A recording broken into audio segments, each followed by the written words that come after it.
Hello guys, ಇವತ್ತು ನಾನು ghee rice ಹೆಂಗೆ ಮಾಡೋದಂತ ತೋರಿಸ್ತೀನಿ ಬನ್ನಿ.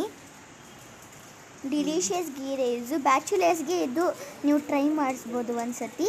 ಕೊತ್ತಂಬರಿ, ಪುದೀನ, ಹಸಿಮೆಣಸಿನ್ಕಾಯಿ, ನೀರುಳ್ಳಿ ತೊಗೊಂಡಿದ್ದೀವಿ. ಆಮೇಲೆ ಸ್ಪೈಸಸ್ಸು, ಆಮೇಲೆ ಕಾಯಿ ಹಾಲು, ನಿಂಬೆಹಣ್ಣು, ಆಮೇಲೆ 2 ಗ್ಲಾಸ್ ಅಕ್ಕಿ. ಕುಕ್ಕರಲ್ಲಿ ಎಣ್ಣೆ ಹಾಕಾದ್ಮೇಲೆ 2 ಸ್ಪೂನು ತುಪ್ಪ ಹಾಕಾದ್ಮೇಲೆ ಸ್ಪೈಸಸ್ ಹಾಕಬೇಕು. ಆಮೇಲೆ ಹಸಿಮೆಣಸಿನ್ಕಾಯಿ, ಅದು ನಾವು ಏನೇನು ನೀರುಳ್ಳಿ ಅದೆಲ್ಲ ಹಾಕಿದ್ದೀವಿ ತಾನೆ ಅದು ಹಾಕಬೇಕು. ಅದನ್ನು ಎಲ್ಲ ಹಾಕಾದ್ಮೇಲೆ ನೀರುಳ್ಳಿ ಬ್ರೌನಿಷ್ ಆಗೋ ತನಕ ಕ್ಲೀನಾಗಿ ಮಿಕ್ಸ್ ಮಾಡಬೇಕು. ಸ್ವಲ್ಪ ಉಪ್ಪು ಹಾಕಬೇಕು.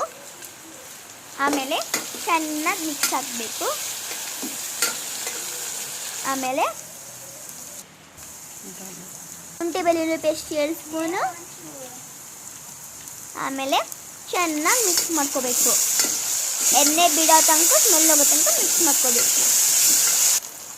ಮಿಕ್ಸ್ ಆಮೇಲೆ ರುಬ್ಬಿಕ್ಕಿರೋದು ಕಾಯಿ ಹಾಲು ಹಾಕೋದು. ಆಮೇಲೆ ನಿಂಬೆಹಣ್ಣು ರಸ ಹಾಕಬೇಕು. ನೀವು ಇದು ಹಾಕಬೇಡಿ, ಬೀಜ ಹಾಕಬೇಡಿ. ಆಮೇಲೆ ಚೆನ್ನಾಗಿ ಮಿಕ್ಸ್ ಮಾಡ್ಕೊಂಡು ನಾವು ರೈಸ್ ಇಕ್ಕಿದ್ವಿ ತಾನೆ ಅದು ರೈಸ್ನ ಹಾಕಬೇಕು. ಕುದಿ ಆದಮೇಲೆ ರೈಸ್ನ ಹಾಕಬೇಕು. ಆಮೇಲೆ ಚೆನ್ನಾಗಿ ಮಿಕ್ಸ್ ಮಾಡಿಬಿಟ್ಟು ಆಮೇಲೆ ಲಿಡ್ ಕ್ಲೋಸ್ ಮಾಡಿಬಿಟ್ಟು 2 ವಿಸಿಲ್ಗೆ ಸ್ಟವ್ ಆಫ್ ಮಾಡಬೇಕು. ಇವಾಗ ಸ್ಟವ್ 2 ವಿಸಿಲ್ ಆಯಿತು, ಸ್ಟವ್ ಆಫ್. ಆಮೇಲೆ 5 ಮಿನಿಟ್ಸ್ ಬಿಟ್ಟು ಓಪನ್ ಮಾಡೋದ ಲಿಡ್ಡನ್ನ. ನೋಡಿ ಫ್ರೆಂಡ್ಸ್, ಎಷ್ಟು ಘಮ ಸ್ಮೆಲ್ಲು. ನಂಗೆ ಇವಾಗಲೇ ಸ್ಮೆಲ್ ನೋಡಿದ್ರೆ ಎಷ್ಟು ಚೆನ್ನಾಗಿ ಅನಿಸ್ತಿದೆ. ವಾವ್, ಫುಲ್ ಒಳಗಡೆಯಿಂದ ನಾನು ರೂಮಲ್ಲಿ ಓದ್ಕೋತಿದ್ದೆ. ನಮ್ಮಮ್ಮ ಗೀ ರೈಸ್ ಮಾಡ್ತಿದ್ದು, ನಾನು ಸ್ಮೆಲ್ ತಡೆಯೋಕ್ಕಾದರೆ ಬಂದ್ಬಿಟ್ಟೆ. ಆಮೇಲೆ ನಾನು ಟೇಸ್ಟ್ ಮಾಡೋಕ್ಕೆ ಪಲ್ಯ ಜೊತೆ ಬಂದೆ. ನೋಡಿ ಫ್ರೆಂಡ್ಸ್, ಇವಾಗ ಟೇಸ್ಟ್ ಮಾಡ್ತಿದ್ದೀನಿ. ನೀವು ಟ್ರೈ ಮಾಡ್ಬೋದು. Thank you.